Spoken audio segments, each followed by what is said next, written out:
Okay, so welcome back, everybody, to the new episode of the Crosse Thinkers. And today we have Dr. Betty Deboer. I'm trying hard to pronounce that. It's hard for me, Deboer, to talk about trauma-informed care in schools. So welcome to join us, Betty. Thank you.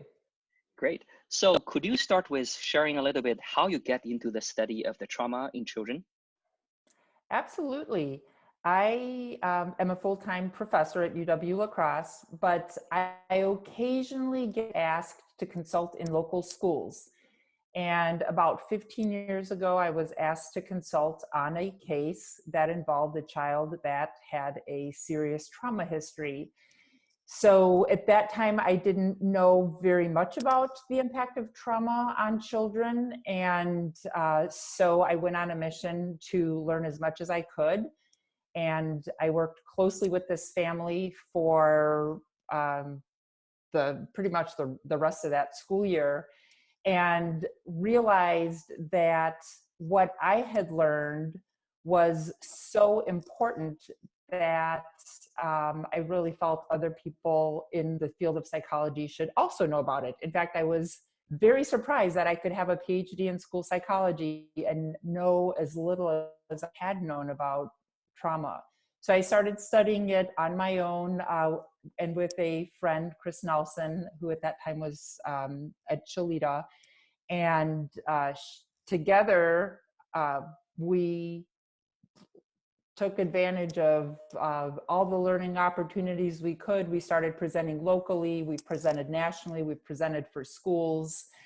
And now I consider it one of my areas of interest and specialty. And most recently, for the last few years, I've been lucky enough to be able to work with a local school district and to help them become trauma informed. Great. So could you start with answering the question, what is trauma? And are there a difference between the children's trauma and the regular trauma we talk about? Sure. Yeah, let's kind of back up and even just talk about the word trauma. A lot of times when you think about trauma, you think about an event, right? Like, oh, a hurricane or a school shooting or a rape or something like that.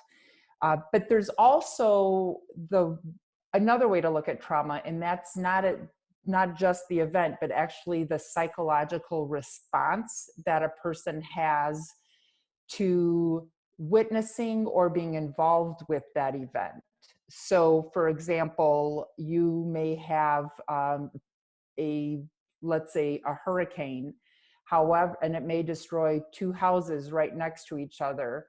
Uh, in both houses, let's say there's 1-year-old living there.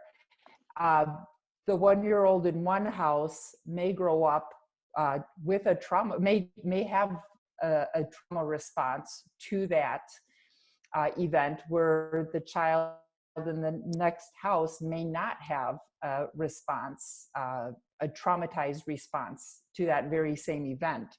So when we talk about trauma in psychology, we're usually talking about the psychological response that a child has to a specific event. So in general, when we say a child has been traumatized, it means that they experienced an event that created an overwhelming sense of threat to their safety. And overwhelming is really important to point out, because a lot of times children might feel unsafe. But these are situations where they feel absolutely overwhelmed and they don't have a way to cope with the actual situation. So again, we're talking about perception rather than an event when we're talking about trauma. And then your second question was, what's so like special or different about children experiencing trauma as opposed to adults? One of the biggest differences for children is that children do not have the coping skills that adults have. So like, let's say, for example, something horrendous happened to an adult, like let's say you or me, and our mother got killed. Okay, put it out there. Well, we as adults have people we can talk to. We know how we've been through other hard times. We can draw on some of those resources. We can tell ourselves, well, our mom's had a good life. We're adults. We can go on without them. We have ways of coping with it. When a really young child goes through something like that, they don't automatically have those problem solving skills. They don't have those experiences to draw on. So their response is often different. Additionally, if children have ongoing high levels of stress and trauma, it actually impacts the structure and the functioning of their brain. And I think maybe we'll be talking about that in a couple of minutes or later on. Okay, so it's easier for them to get traumatized, I assume, because they lack the skill of coping with the trauma. And also maybe that thing is going to have a different impact to them compared to an adult who went through a trauma, because they may have functional issues in their brain. So can you elaborate on that? What's the impact of trauma on children? Sure. Well, can I back up and first just differentiate between maybe different types of trauma? Because I think that's Sure. going to be important for your listeners too.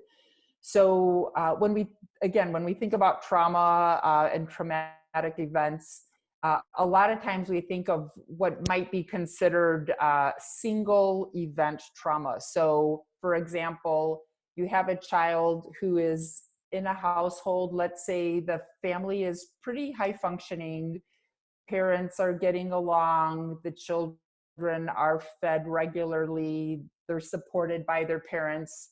They know if something really bad happens at school, they have a safe place at home. So, but something really bad happens, maybe there's a car accident and someone gets very injured in this car accident. And that can traumatize a child. So they may have some negative effects from that. However, in those events, which again we call simple trauma or single event trauma situations, if the child returns to the home where they feel physically and psychologically safe, the same home that they started in, then they have a pretty good chance of getting back to their earlier state eventually. So if their mental health was pretty good prior to this accident and their home was a relatively stable, helpful, supportive environment, they might do okay. In fact, some of those children may not even need a lot of outside support to help them. However, on the other extreme, you have children who are experiencing early chronic, so that means ongoing, overwhelming stress. And a lot of times we see this type of stress in homes where there is domestic violence, child sexual abuse, maybe child neglect, or parental abandonment. Those are kind of like the major ways that we will see this. And here, what you're seeing is that the child does not have a safety net at home. They don't have like this safe haven, even at the start. So what they're experiencing are these extremely high levels of ongoing stress that never get any relief. And these children are young and they don't have coping strategies. So as a result of that experience, we tend to see a greater impact and longer effects on the child. So it really depends on the child's environment and also their ability to cope with this situation. Absolutely. Absolutely. Okay. So now, can we talk about what kind of impact this Sure. child will have, and There depending are, for different type of children. Okay, great. Yeah. So normally what I study is the children that experience the second type of trauma, which we call complex trauma or developmental trauma. as opposed to the single event kind of trauma. So children who experience complex trauma or developmental trauma have lots of impacts, or there are a lot of things that that you will see there. First of all, we have to recognize that chronic high level of stress actually changes the way the brain develops and the way the brain functions. And I don't think that this podcast is necessarily where we'll want to get into all of those details, because there's so much more to this that I think people are going to be even more interested in. But it's important to note that these changes in brain functioning cause children to be in a high state of alertness, which we call like a hypervigilant state. And they're often walking around highly, highly aroused. Because if you're in a home, let's say, where your parents are chronically fighting, you never know when someone's going to get really hurt. You might get really hurt. It's adaptive to be aware of your environment, be aware of your surroundings to keep yourself safe, right? So, but if your body is in that state for hours and hours, and then days and days and weeks, that actually becomes your baseline. That's the way your physiology starts functioning every day. So even when you take that child and put them in the different environment, a safer environment like school, that child still brings with them this hypervigilant state. So they are in school often in the state where they're very aware of their surroundings, but they're not as available for learning. Because when you and I feel unsafe, we're not ready to hear a lecture on, calculus, right? We're really ready to do something to keep ourselves safe. So what's adaptive at home is not adaptive in other environments, but we still see that happening. So the children are bringing that hypervigilant, that high sense of looking for danger, and they're bringing it to school. So that's one of the really, really big impacts that we see. And because they're in this hypervigilant state, and because of some of the many other physiological changes in the brain, children are also experiencing significant difficulties with memory, with concentration, with planning. And you can imagine all of these impact learning, of course, right? If you can't concentrate on what the teacher's saying, if you can't remember what you were supposed to do. In fact, one very common complaint that I get from teachers of children who have trauma histories is, I taught him how to do these math problems yesterday, or a week ago. He did them every day earlier this week, and today he came in and he looked at these problems and acted as if he had no idea what to do, and I had to teach him all over. And there are physiological explanations for this, and we do see it in traumatized children. As you can imagine, teachers will often see that as the child's being lazy, they don't want to remember, they're not working hard. None of those are true. Really, what's happening is, in that particular case, there's a cortisol rush that had likely happened, and the child literally lost those memories. So many times, many times, this results in children getting diagnoses that are not really accurate. So for example, ADHD is a very, very common diagnosis that makes perfect sense, because these children do look very ADHD-like. Sometimes these children get diagnosed with learning problems, or one of many, many other diagnoses. So that's just the first impact, just this changes in the brains. Another second really major area that we see impacted are the child's relationships.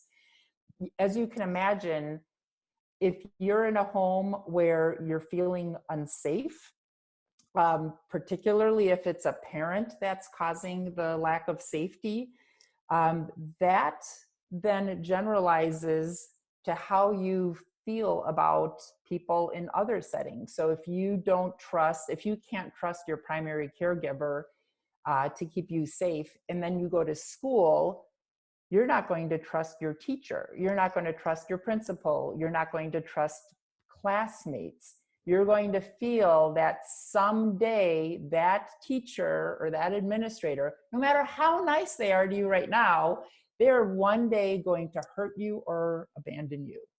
So, so this is a really, really big problem. These children have a hard time believing that adults can be safe. And they often believe people can't be trusted. The world is a dangerous place. Things may look okay right now, but they're just going to get worse. I'm not powerful. I'm always in danger. And as you can imagine, if a child really believes that, they're not going to be asking their teacher for help, and they're not going to be accepting help from teachers, even when they really need it. So that's a really, really big struggle for these students, is developing that sense of trust with teachers and being able to then take advantage of the school environment. So those are two big areas. A third big area is that a lot of times these students don't have the opportunities to develop healthy ways of communicating with adults and getting their needs met. So again, if you can think back to the example of a child perhaps from an abusive family where there's a lot of domestic violence, those children may come to school with unhealthy ways of trying to get their needs met. So for example, they may be very whiny. They may have poor social boundaries. Children who've been sexually abused, they may come to school not understanding proper physical boundaries. You know, you can imagine if it's okay to sit on uncle's lap while uncle, touches parts of you, and you've learned that that's a way to get approval from adults. Well, again, as a young child, that's what you've learned, and you might be bringing that then with you into the classroom. So we tend to see, again, some unhealthy ways of having some of those emotional and relationship needs met. Additionally, sometimes these children don't have their physical needs met, so they're not even getting fed properly. They might be hungry. Even if they have a history of being hungry, and perhaps they went through a period when they were infants and they were starved,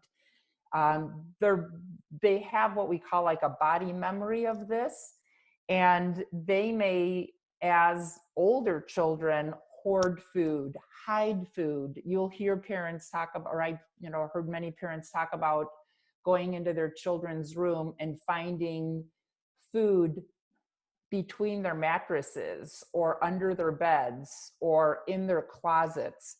And a lot of times those stories have come to me from parents who've adopted children who have been abused in prior homes. And the adoptive families are asking me, why are my children hiding food? I feed them every day. They have access to food all the time. But because the parent doesn't understand that it's not what happened now, it's the child's dreaded fear of ever being in a situation again of not having had food because a prior caregiver who was also supposed to provide for them failed to do that at some point. So that would be this other related area of having strange unhealthy ways of meeting their physical needs. Sometimes we'll even see children stealing things, lying, manipulating people in order to get their physical needs met. And again, we can look at that very negatively, like, oh, this child's a liar, but we have to see that this is actually a survival instinct for these children. They believe they have to do this in order to survive. And then I guess the fourth major area that, or impact that I would want to mention is just triggers. A lot of times these children will develop triggers that are related to the trauma. So they might, they might have sights that trigger them, sounds that trigger them, words, expressions that people make.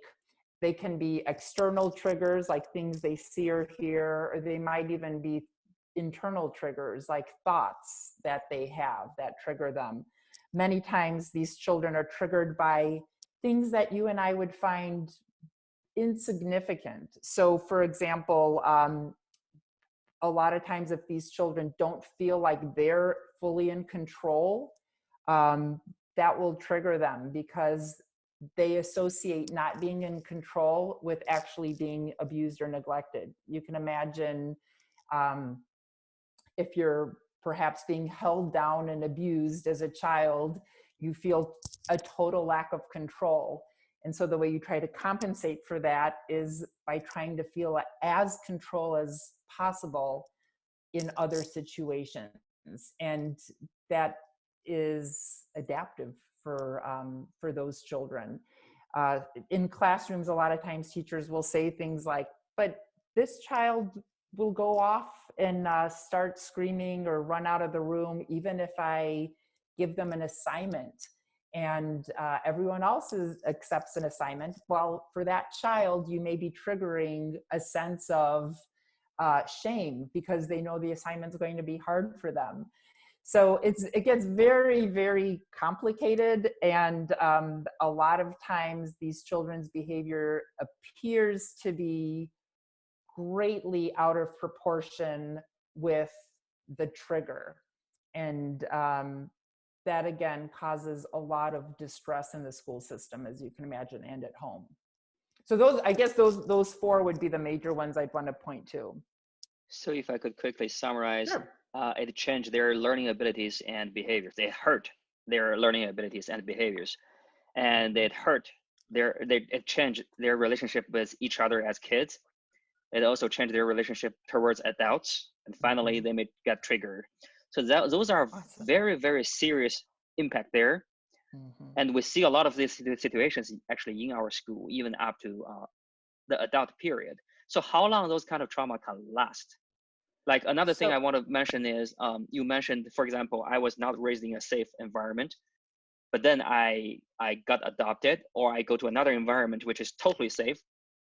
You would think in normal sense that is after 5 years or maybe 10 years, you finally feel like, okay, I can make the transition. I can forget about what happened before now. Now I finally realize, okay, there are places which are safe, and I fundamentally get cured or treated. Would that ever happen? How long can the impact last? Does it vary by person? That's a very complicated question, even though it sounds like an easy question, because it absolutely varies by person. And unfortunately, it's not enough to just change the environment to an environment that is safer. There are many adults that had trauma histories that still carry that still have the same impacts on them as adults that they did with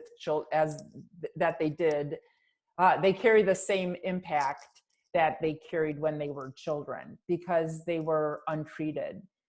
You did point out, though, one really big part of treatment, which is working on those relationships.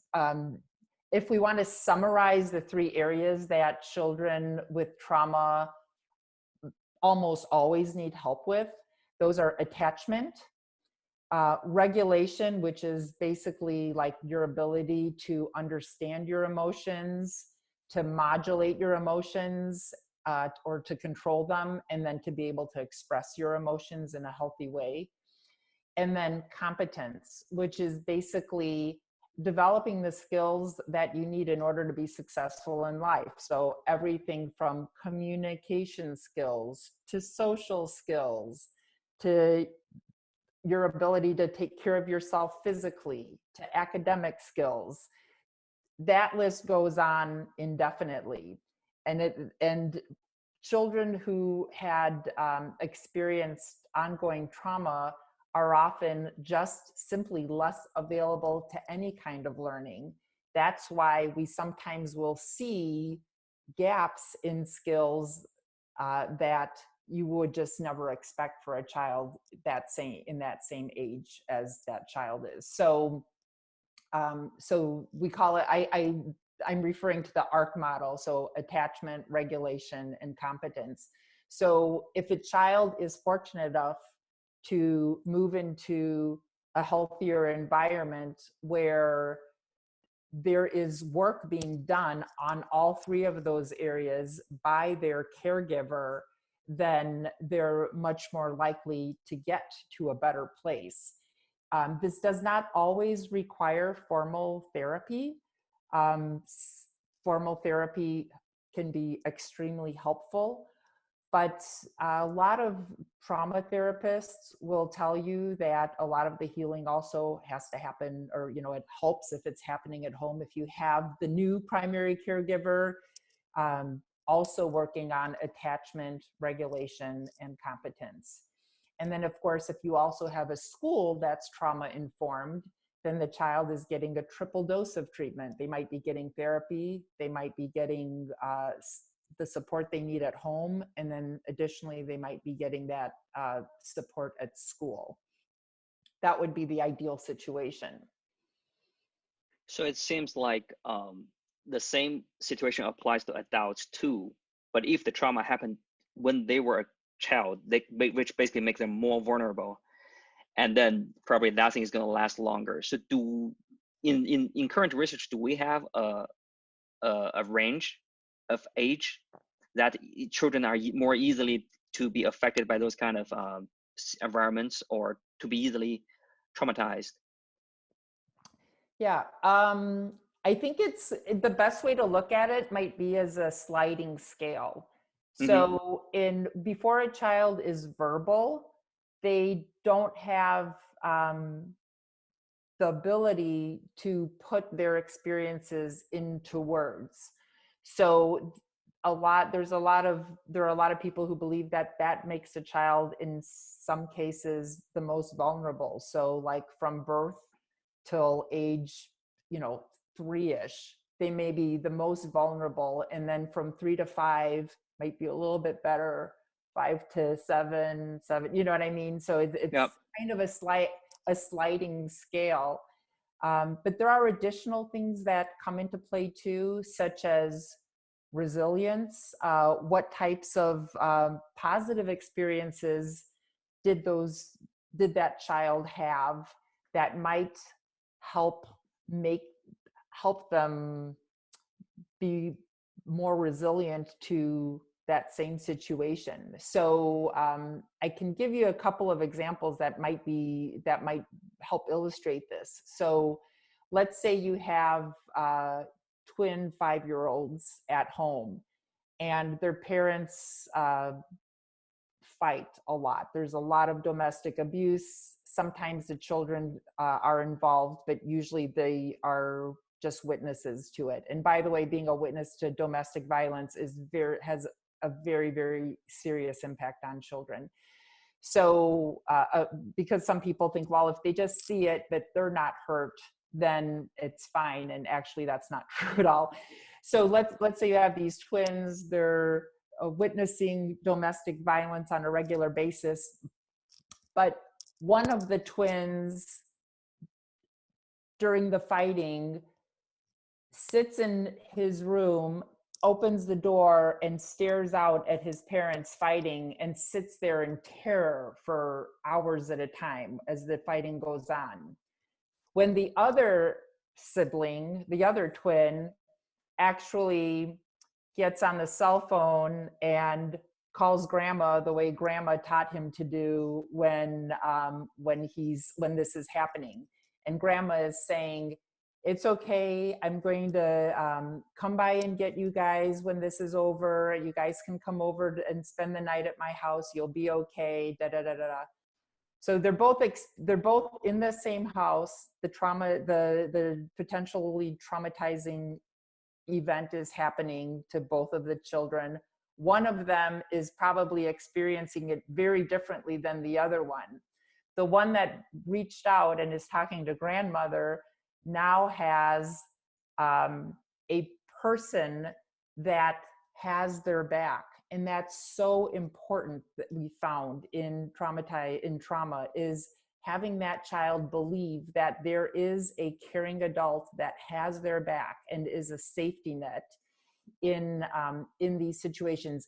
Even if they aren't there necessarily during the trauma, they know that they can always go to this person. So if a child is fortunate enough to have that at any age, that is very, very helpful in building resilience. So it's almost like you need to somehow have some person you can trust, right? The trust is probably the most important thing here. Yeah. It's huge. Yep. So given what you just said, a lot of things as an adult, which seems maybe pretty normal, maybe not domestic violence, but for example, a verbal fight, right? Or even just like yelling at each other may have an impact or traumatize a kid. So are there any common things you see in normal parents, not the ones goes extremely violent, but just parents normally doing in their home may have those kind of impacts? They just don't realize it.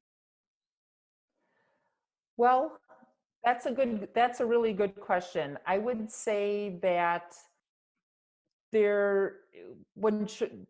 children can also be impacted by living in stressful households, but it's where there's maybe some fighting and those types of things. However, it's not the same as trauma. With trauma, the child literally does not feel physically and psychologically safe. A lot of times these children experience what we would call terror.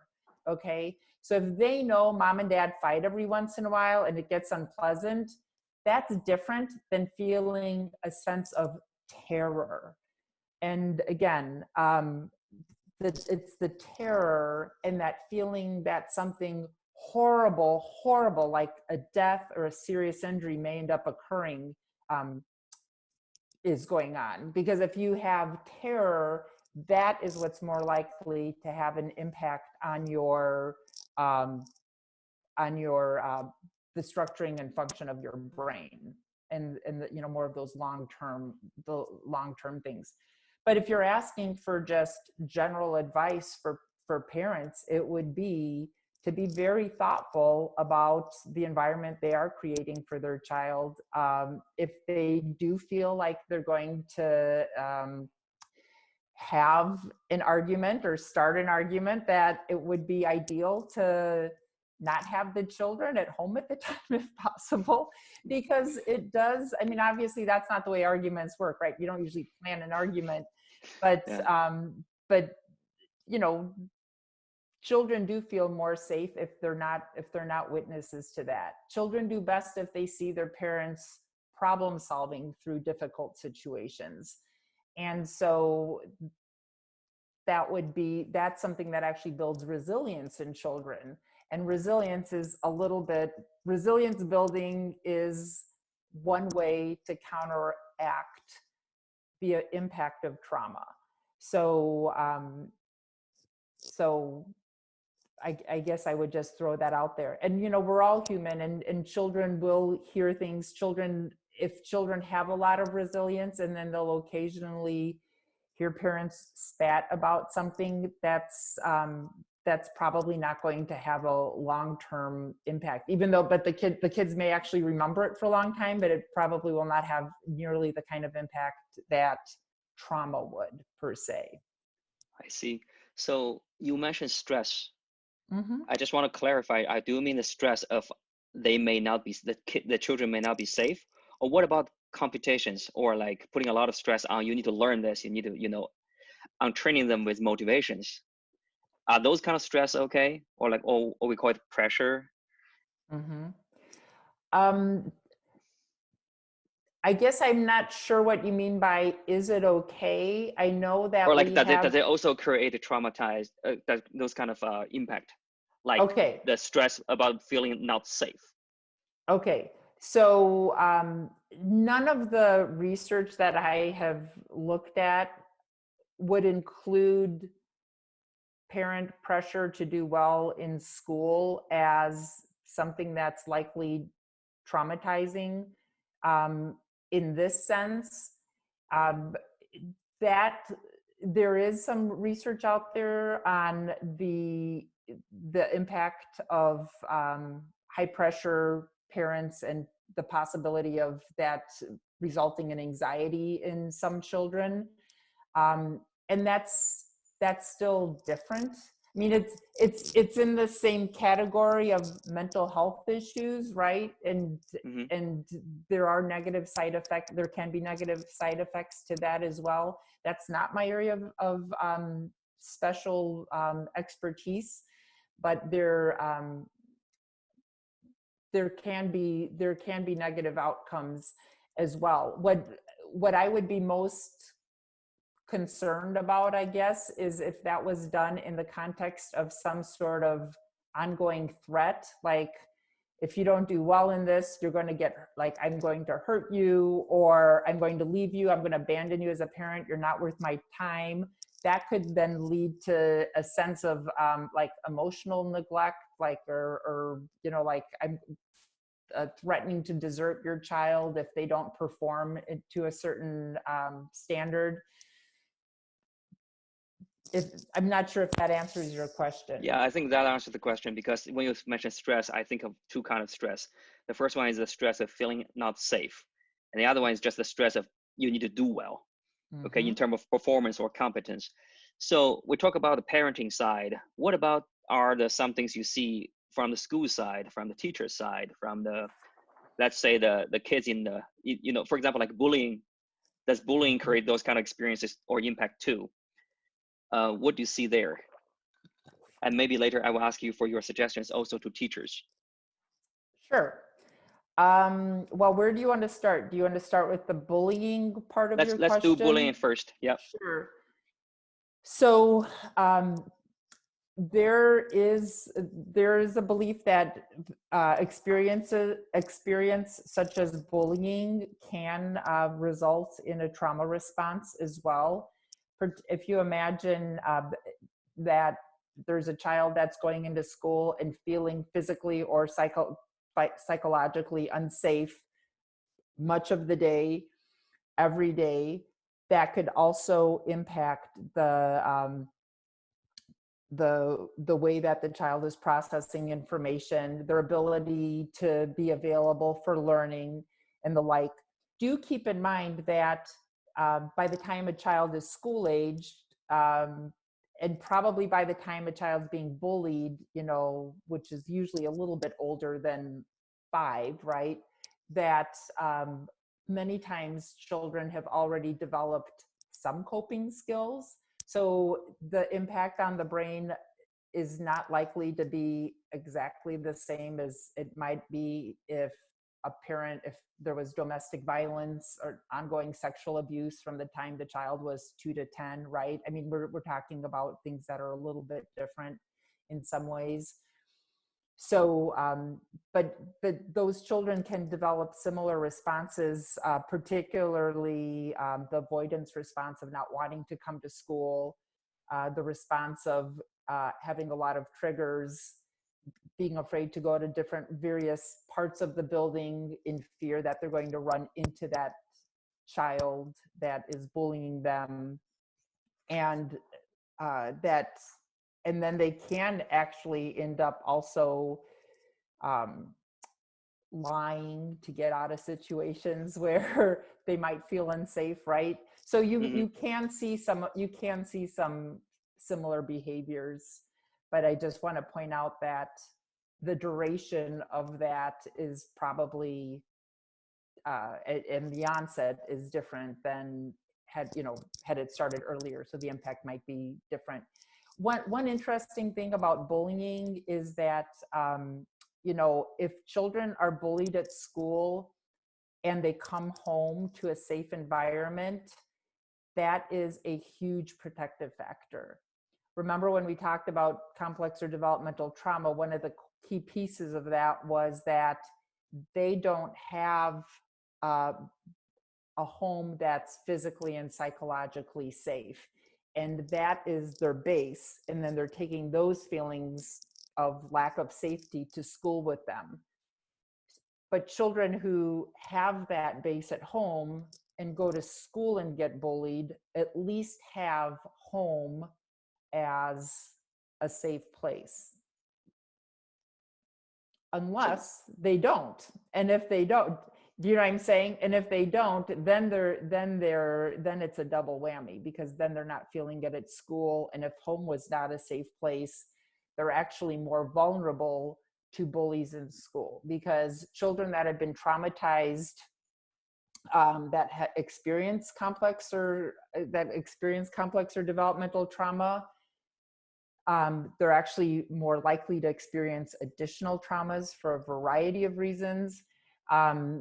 But they're also more likely to experience neutral situations as being negative. So, for example, if you have a child that's traumatized at home and they come to school and kids joke around by calling each other names in their nicknames, and they're the child with a trauma history might be much more likely to explode and take that as a negative thing, as opposed to the way they're socializing because of their trauma history.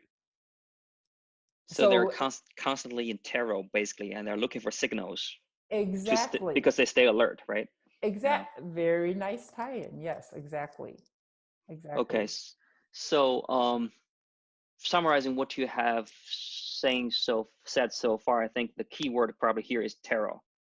Mm-hmm. It's just like you need to have a way, somehow has a way to either run away, a safe place to run away from terror, mm-hmm. or you can find a way to actually deal with terror. It's like problem solving, right? You see a terror, you're not afraid, you just see it and do the best you can and somehow reduce it.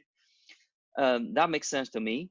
But then probably the other question I had just now is about can teacher do any trauma to the kids or the school environment? Is probably the same with bullying. Is by the time they're in school, they probably already mature enough with a certain kind of way to cope with those kind of things. So it's still possible, but less likely, right? Then as a teacher, how can we, I would say, help or create a safer environment for kids, for high school teachers, for elementary school teachers, and also I think for us as professors, we probably still see, I actually already can recall several kids in my class during the past years of teaching with those kind of behaviors. It's like, how can we create an environment to make them feel safer? Because I mean, I'm just like what you said, automatically I think it's high maintenance, right? You don't work hard, and it's high maintenance, you lie, you try to run away. But now what can I do? What can I do to fix this? Well, it's not likely that you're going to be able to fix it with a student in your class for one semester. I don't want anybody to take that burden on themselves, but because things that have taken years to develop are going to take years to resolve, right? I mean, that's one thing that actually helps me also do the work that I do, because I know I'm not going to fix it. I'm going to hopefully pave the way to things getting better. But you know, once you can accept you're not going to fix everything, then it goes back to your bigger question, which is, what is it that schools can do? And there's actually a lot that schools can do. I'm working with an elementary school right now, and I can talk a little bit about some of the types of things that we have done. The 3 years I was there, every change that we made was informed by theory. And the theory that and the model or framework that I like to follow is, again, the ARC model by Blaustein and Kinnenberg, which says you always have to look at the attachment relationship, the child's ability to regulate their emotions, and then their competence or their skills. And so we have, we observed the school and looked at what types of supports were already in place. And the teachers are already doing a lot in many, many schools, including the one that I'm working at.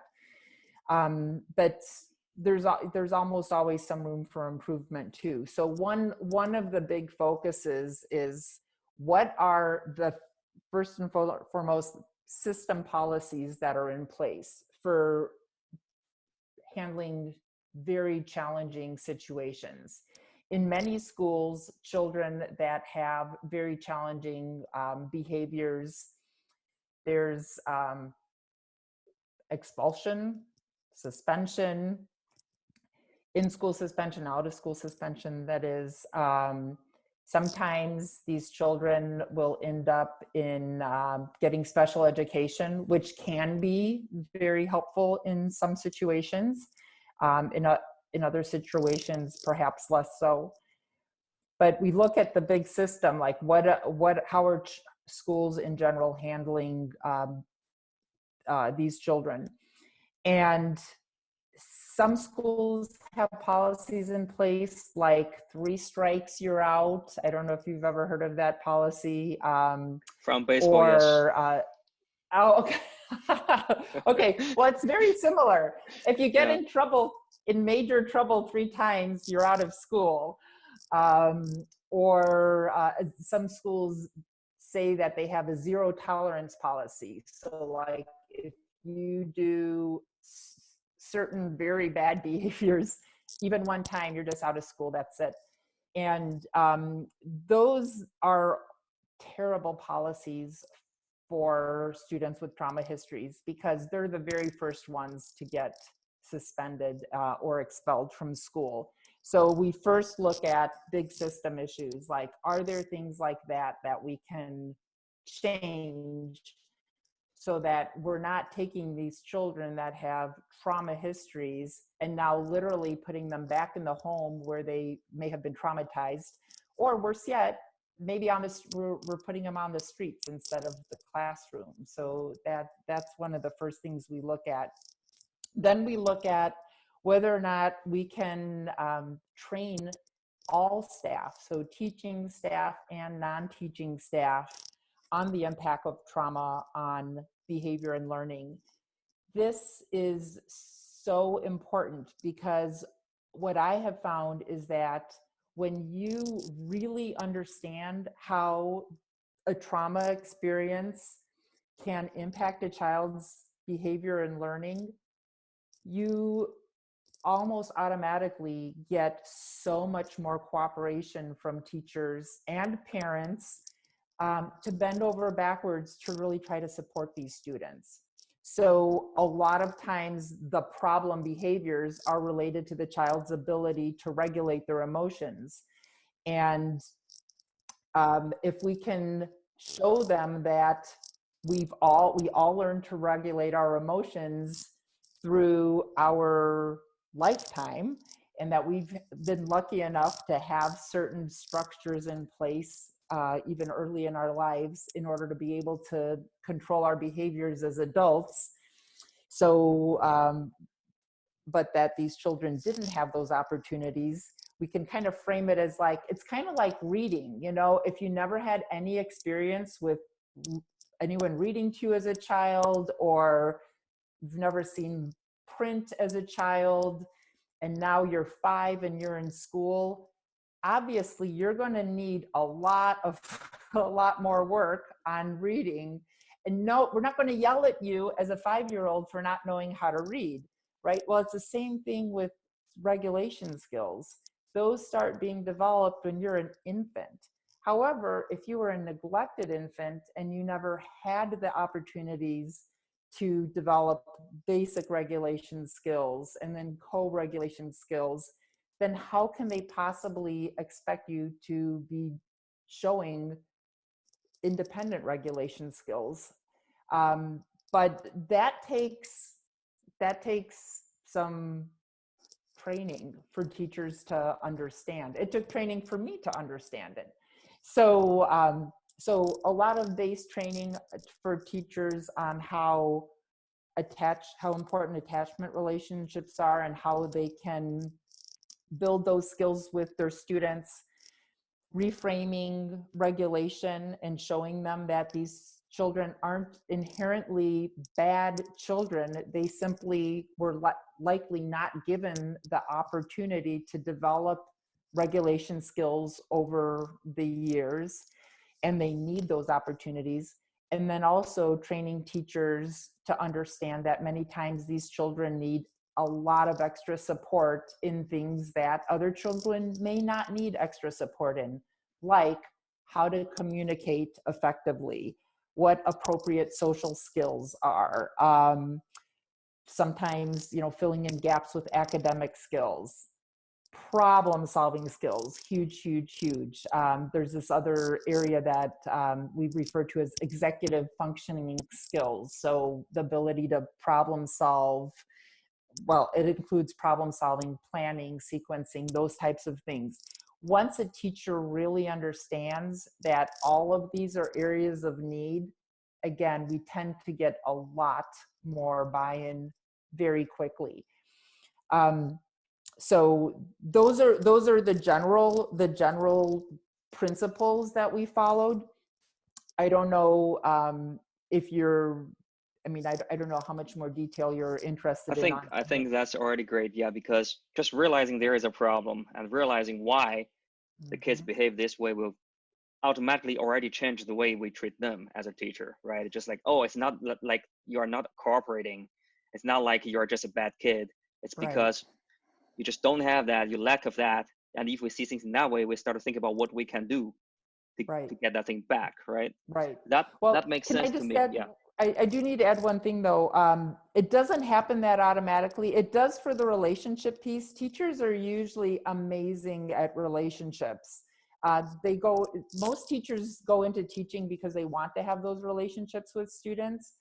But they're teachers, so they understand how to do the competence piece, but the regulation piece is harder for them. So we do a lot of direct instruction on how teachers can help teach children how to identify their emotions, regulate their emotions, and then express their emotions in a healthy way.